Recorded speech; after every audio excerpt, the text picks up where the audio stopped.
couple of years ago, I did a video on the experiment done by John B. Calhoun, known as the Mouse Utopia, or Universe 25. 8 mice were introduced into a perfect environment where there was no hunger, no threats, a quote-unquote perfect environment. He called it a world where every need is met. It started as a paradise and ended in ruin.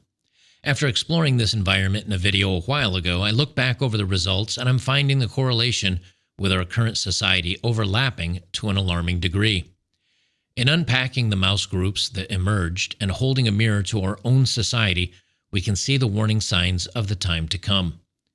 Let's explore how these groups of mice acted, but viewing it from the human experience, so you can picture the chaos and see if you can see the similarities in society as well. Here's the setup. 8 mice, endless resources, a giant enclosure. Population boomed to over 600 mice in just under a year under these ideal conditions. Then, with the inability to have space, being forced to interact with each other constantly, on top of having no threats or common causes, boredom also ensued. Odd behaviors fractured them into bizarre groups. The first group we'll look at is the dominant males, the alphas holding the line. In Universe 25, the dominant males were the kings of the chaos. These mice would fight tooth and nail over every inch of territory. They'd hoard the best nesting spots and the most mates, showing dominance and aggression to keep others away. What about human alphas? These guys also dominate, but with a catch. Previously, women wanted mates for their perceived power, wealth, status, and looks. However, with women now bringing in their own income, calling dependence on a man servitude. Since women are now bringing in their own income, they call dependence on a man servitude. Feminism demands they stay independent and strong and free to make any decisions with their lives without the need or input from a patriarchal man. With this recent progressive change, we've seen a dramatic shift in dating. Previously, all the attraction triggers for women, such as status, power, money, they fall to the backseat over looks, popularity, and social media clout. As has been discussed many times before, dating is centered online, via dating apps, Instagram, and TikTok accounts. Gone are the days of meeting in person, getting to know someone for their internal characteristics, their humor, their personality. Now looks are king in the world of dating, with money and status only being considered for longer-term dating or marriage. OkCupid data shows women rate 80% of men below average in looks, but the top tier, tall, muscular, and attractive men clean up. While only 14% of U.S. men are over 6 feet tall, they still snag outsized attention. Even money only comes into play for long-term consideration. But why has this changed? Women are storming men's previously held territory. In 2023, women earned 58% of all bachelor's degrees, up from 43.6% in 1972. The men?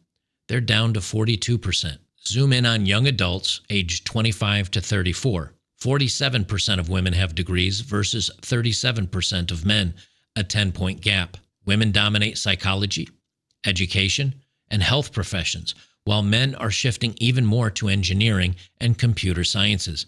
But the tide's turning stronger against men, since many of these jobs are shifting overseas to contract work.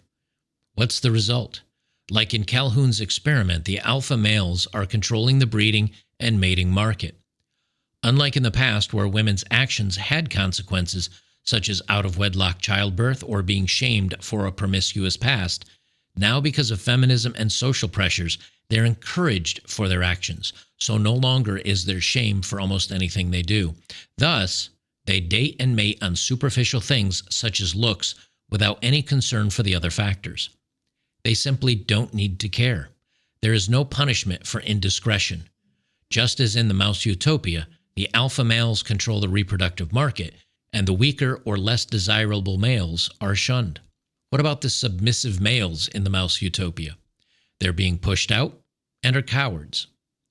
In Universe 25, the submissive males were the runts of the pack, mice that scurried to the shadows, tails between their legs, dodging fights and taking hits without a squeak. They retreated, huddling in corners, fading into irrelevance.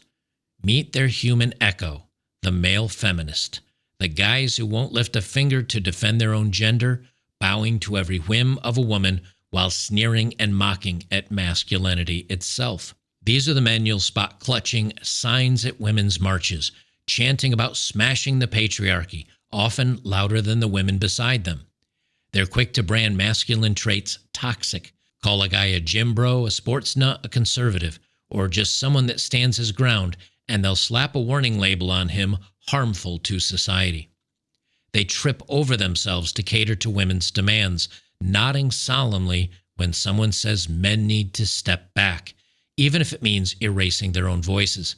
You'll catch them online typing out apologies for centuries of male sins they didn't commit, desperate for a pat on the head and perhaps a chance at sex or a relationship as a reward for falling in line. Like the mice, they avoid any clash that might ruffle the feathers of the feminist or left, especially if those are women's feathers. They'll cheer every step forward for women, but clam up about men's struggles. Boys lagging in school, the dads fighting for a glimpse of their kids in court, or men dropping out of society entirely. In 2023, 11.4 million prime-aged men aged 25 to 54 were jobless, up from 10.4 million in 2000. That's 15% of that age group, versus only 10% of women. Employment rates tell the bigger picture. Men's participation fell from 86% in 1950 to 69% in 2023. Women's, it rose from 30% to 47%. Homeownership is a gut punch too. Single women now own 2.7 million more homes than single men, or 13% of U.S. homes, versus 10% for single men. Among never married adults 25 to 34, women's homeownership hit 35% in 2022 versus 28% for men. Mention those statistics to these feminist men, how men are falling behind, not just women, but in life, and they'll call it whining or misogyny or just revenge for the centuries of the patriarchy. Instead, they'll double down, preaching how men, other men of course, are the problem, all while polishing their halos as the good ones.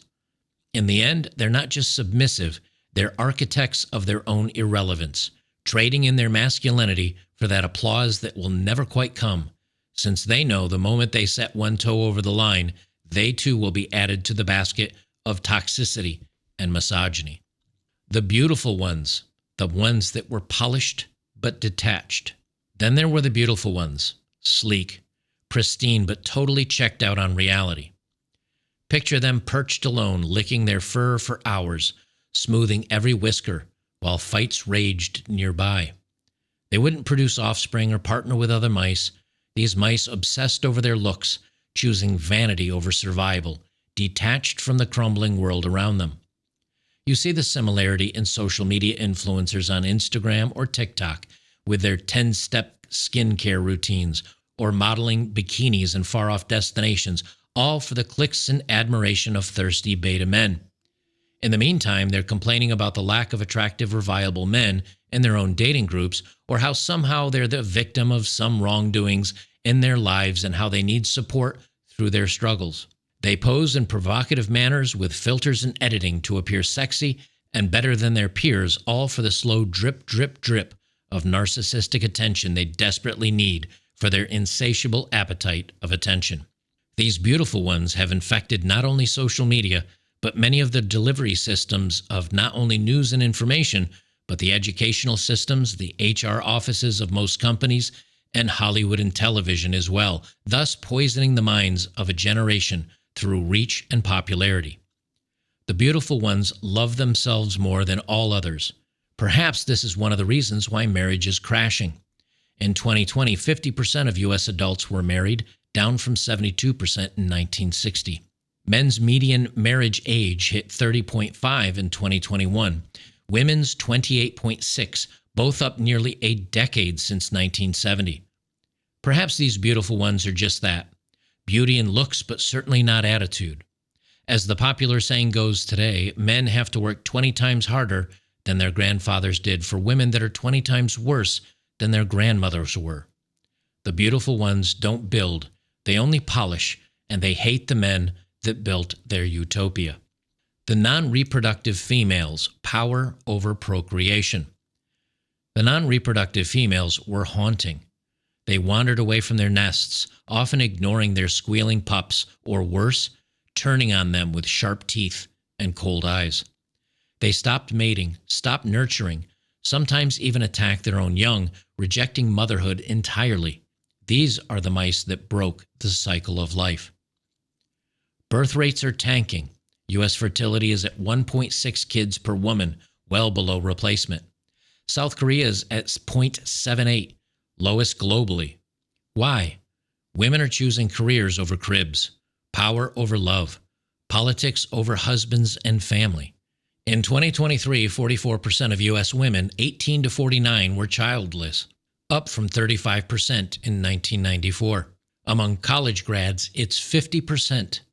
Education and selfishness is the driver.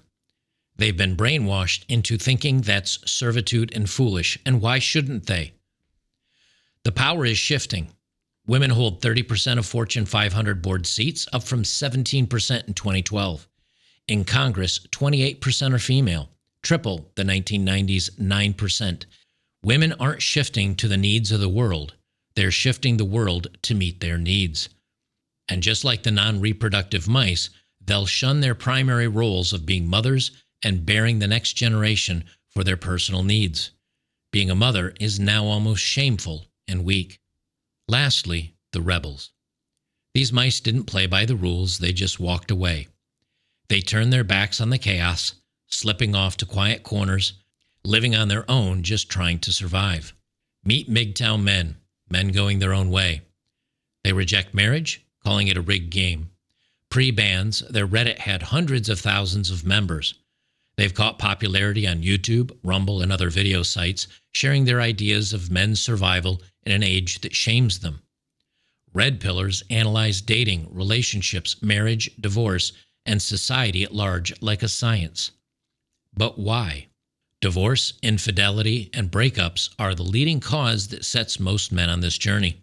40 to 50% of marriages end in divorce, with 70% initiated by women.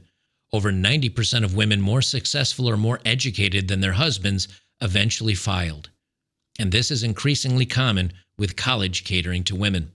These rebel mice have either said no thanks or I can play smarter than you. These men now work for their needs, not the needs of a wife and family, since statistically they know this will end poorly for them. In Japan, herbivore men skip dating for solo hobbies, such as the aforementioned gaming, joining friends for darts, pool, or other all-male activities. 70% of men aged 20 to 34 in Japan are unmarried, up from 50% in 1990.